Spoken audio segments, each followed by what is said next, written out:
The Indian telecom sector has seen a year full of decisive actions and notable turning points. We saw BSNL reporting 2 straight quarters of profit, Elon Musk led Starlink getting permission from the government to start Satcom services, and much awaited relief came for Vodafone Idea. To unpack what this development mean for the sector and deeper understanding of policy perspective, we are joined by Minister of Communications, Mr. Jyotiraditya Scindia. Welcome, sir, and thank you for your time. To begin with, I would like to know from the policy perspective, how was this year for you and what more is coming for the sector? The sector is a sector that is not only going to energize different stakeholders, but is going to energize every single citizen in this our country, 140 crore people in our country. The Prime Minister very early in his first term identified the telecom sector and digitization as the next public highway that will determine the economy's fate in the years to come. And he indeed has steered that path. Today you have close to about 1.2 billion mobile customers. You have over a billion, 1.1 billion internet customers. You have a billion broadband customers. These are numbers that very few countries can talk about in the world, leave alone India. On the other side, you have cost structures that have declined precipitously from 0.5 paise to 0.03 paise for voice, from 287 rupees a GB to almost 9.5 rupees a GB today. 95% decline in prices on both voice and data. And therefore, India is ripe to emerge as the data center capital of the world. And you're seeing that happen with a large number of data centers being based here. All our digital infrastructure stacks being open architecture on which applications have been built. UPI today has become no longer India centric but global. You've had 8 to 10 countries in the world that are using UPI, including the Eiffel Tower in Paris for ticketing. 20 billion transactions a month, close to $4.3 trillion per year, 48% of the world's digital transactions happening in India. So India is the leader on digitization, on telecom, all thanks to Prime Minister Narendra Modi's imperative in this sector.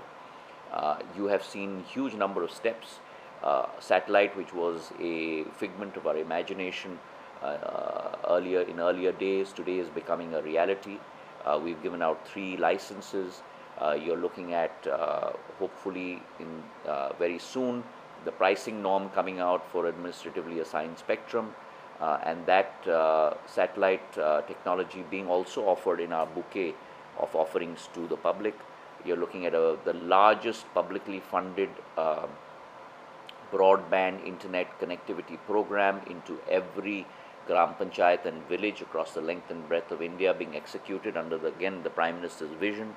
Close to $16.9 billion, 1,39,000 crores in amended BharatNet. Out of 16 tenders, we have given out already 12 tenders. Work is starting in that regard. We're also seeing a tremendous amount of work happening on the cyber security side. And so therefore, India is moving very, very fast on the digital and telecom highway. Given the people are eagerly waiting for Satcom services to start in the country, what do you have in terms of timeline? By when can we expect those things? As I mentioned to you, there are two issues that need to be addressed. One by the license holders, which are 3 of them, OneWeb, Reliance Jio and Starlink, which is to comply with security clearances with regard to international gateways, ensuring data remains in India and so on and so forth. We have given them provisional spectrum to be able to demonstrate that capability of compliance with the security agencies. They are in the process of doing that, so they need to comply with that.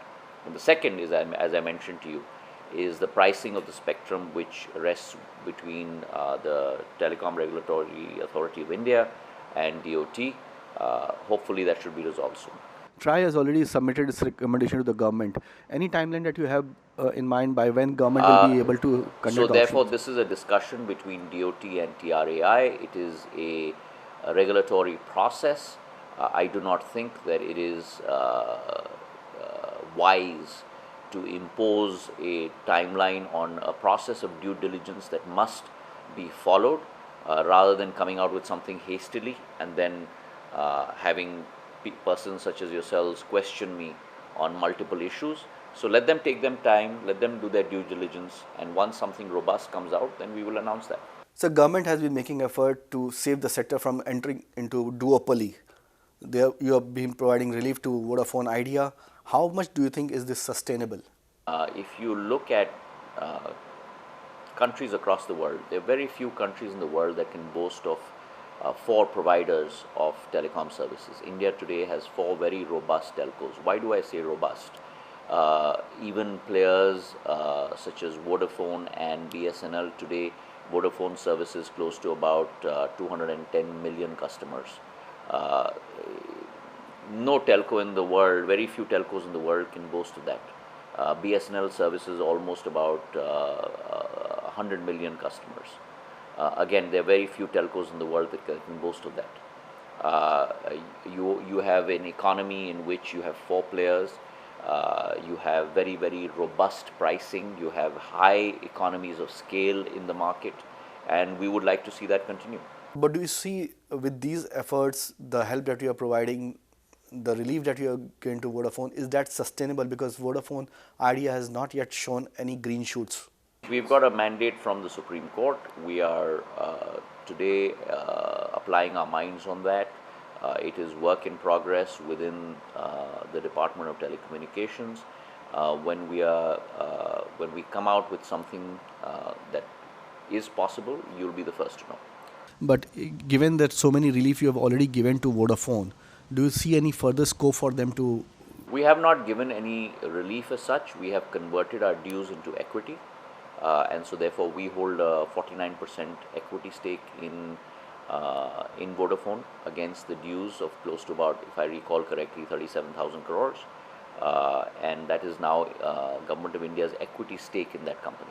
Government has also been making efforts to achieve self-reliance in Indian telecom equipment manufacturing space. How is this story unfolding, and what can we see more?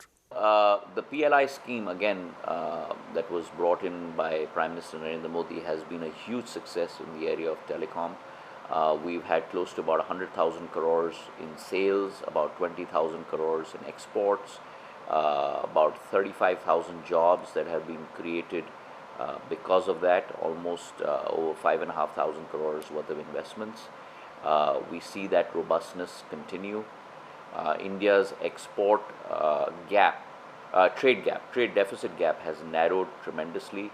Our exports have doubled, as I mentioned, to over 20,000 crores. Our imports remain static over the last 10-year period at about 50,000 crores, and therefore the trade deficit has narrowed from the earlier 45,000 crore odd to today only about 25 to 30,000 crores. So you have been talking about leadership in 6G space. Will we see same sort of benefit continuing like we have given to players in the telecom PLI space? Bharat 6G Alliance is a very robust alliance that's moving very rapidly. When it was inaugurated by the Prime Minister in 2023, again, his vision and his foresight in terms of leading the world on 6G. We had 4 members. Today we've grown that to 80 members across academia, startups, finance, technology, telecom, ISPs, across the board. I take a quarterly review myself. We've divided it into 7 verticals. We are progressing on that very quickly. We've also had close to about 10 tie-ups with international consortiums such as this. For example, from the US, from the UK, from Brazil, from Africa, across the world. So I'm very positive on that, and I believe that we will be able to come good on our goal, which is to be able to have at least 10% of global patents for 6G. Thank you, sir, for talking to us and giving us deeper insight into the policy domain. Thank you very much for having me. Thank you. Thank you.